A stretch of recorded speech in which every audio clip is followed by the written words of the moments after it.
Welcome to a new session of Hedis Innovation Gym. I'm Hedi, and in today's session I'm going to talk about how to manage change and complexity, something that might be helpful in these days.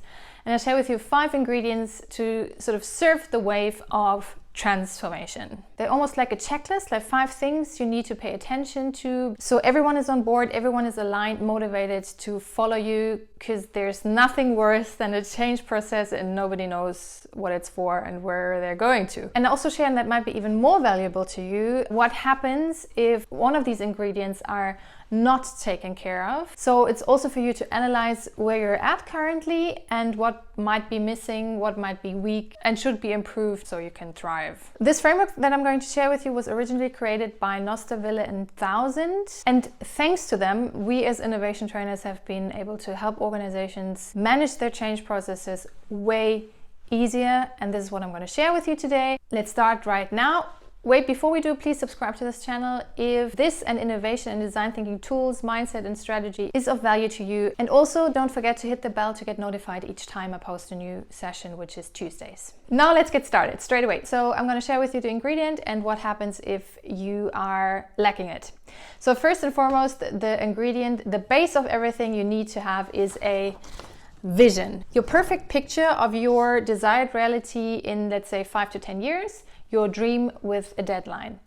Now, why is this important? I absolutely love the quote by, I love quotes, by, maybe you know him, the author Antoine de Saint-Exupéry. And he said in one of his books, if you want to build a ship, don't drum up the men to gather wood, divide the work and give orders. Instead, teach them to yearn for the vast and endless sea. So really, you need to make your people yearn for a desired outcome, something they can almost taste. It's so delicious. And they want to get to work, change their processes and their routines, and really create with their full power. Because let's be honest, change and transformation, however you call it, pivoting, innovation, is something not something that happens automatically. You have to make it really work long term with long breath, and whatever it is that gives your people the focus and the energy that is almost like a magnet that naturally gravitates them towards it. You need to create it wholeheartedly, and then, yeah, they can get to work. And that basically also answers the question of what happens if you don't have a vision. People are super lost, super confused. They have little to no energy because they really don't know what to put it into. And they also ask, like, is it even worth it? And they will probably also ask you a lot of questions that start with the word why. So direction and clarity is super important, and that was number 1. And I just changed my plans. Let's do a little quiz to integrate these ingredients. So just type in the comment section below what is the ingredient, and in one word, what happens if you lack it. So write it down now to make really the most out of this training, because writing it down helps you to integrate your knowledge way better. Great. So number 2 is closely related. They're almost like twins. It's the action plan.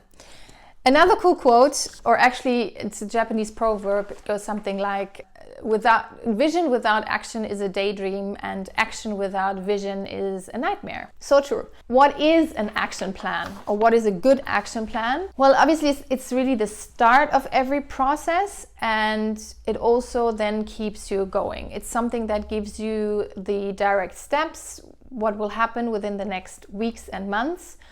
So I, as an employee, see what me and my team, what we need to be doing, so we pull it off. And that gives a whole lot of certainty. And now in this day and age, I would highly consider not to make this a super big, huge, long-term thing, because, and here comes another quote by Muhammad Ali, who was saying, you have a plan until you get punched in the face. And right now we can't really plan super long term, so I'd suggest to plan like 3 months to 6 months and adjust accordingly in an agile way.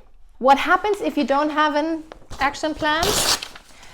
Well, as I said, no real start of the new process, because people are like, great vision, and do I just press the app to get there? Actually, to my experience, that can lead to a lot of sarcasm. And also, if you start the process just like that, people tend to do stuff, but again, without direction, and going kind of circles again and again and again, losing lots of the energy and your company's energy. So action plan, chaka, you've got this. Again, quiz question, just to integrate it once more, repetition is key. What is ingredient number 2 and what happens in one word if this is missing? Write in the comment section below. Okie dokie, cool. So number 3 is, now everything is great. We have a vision and the plan to get there. So let's go.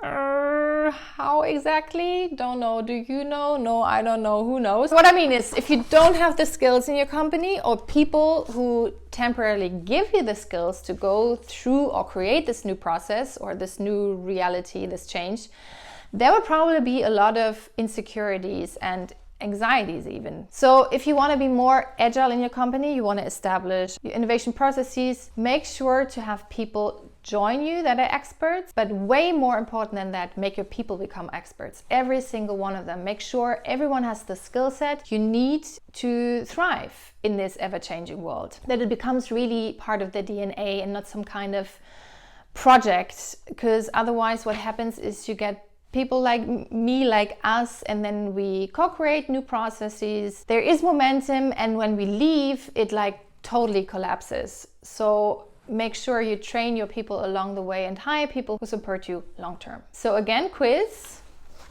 What was that? Ingredient number 3, and in one word, what happens if this is lacking? Comment down below. Integrate it. Cool. Moving on, number 4 is incentives.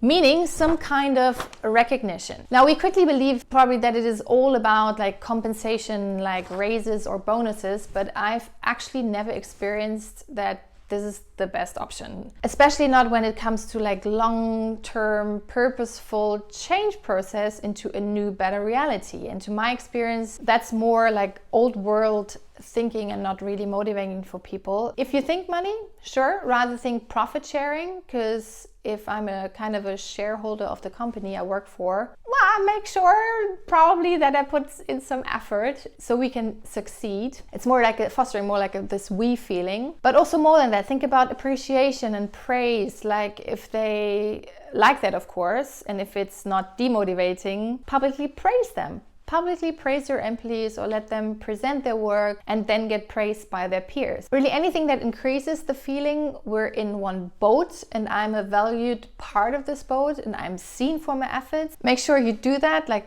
but wholeheartedly, authentically, and also make sure you find out what your employees really like.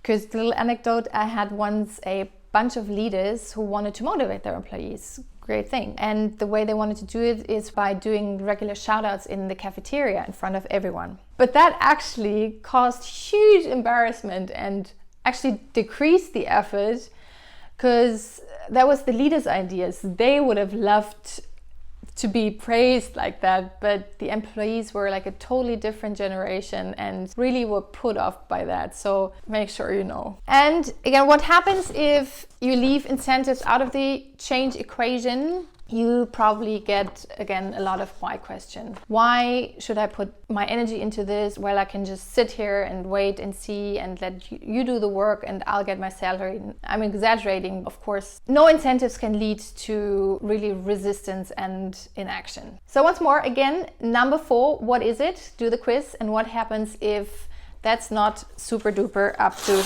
speed? Great. The last one, have, so important, resources, meaning a budget that helps you to get help from, as I said, from outside or within, that helps you to pull off workshops and sessions where you create a vision, where you create your action plan, where you get the skill training up to speed, whatever it is need to kick off the new area and keep it running. Because otherwise people are just losing hope and they get frustrated. They're like, great, I want to create, but I can't. So definitely have a budget. Now, I don't think it's always the biggest budget that wins. Actually, the opposite, because that can also lead to people asking you continuously, is it worth it? Shouldn't we invest otherwise? So rather start small, but start with little hacks and little changes, a fair budget, and then see what really does work in your culture and increase on that. So little changes, cost efficient, little by little creating the big desired picture. last time, quizzy. What was number 5 and what happens if that's not considered? Write down in the comment section below. Awesome, dear innovator. Well done. Congratulations. Now, please do me a favor and help this channel spread the word. Send it to your peers to help people in this time and age to move forward and to thrive. Like and subscribe if you found this session helpful, and check out my other videos on innovation topics. Thanks so much for your time and your energy, and see you next time. Bye-bye.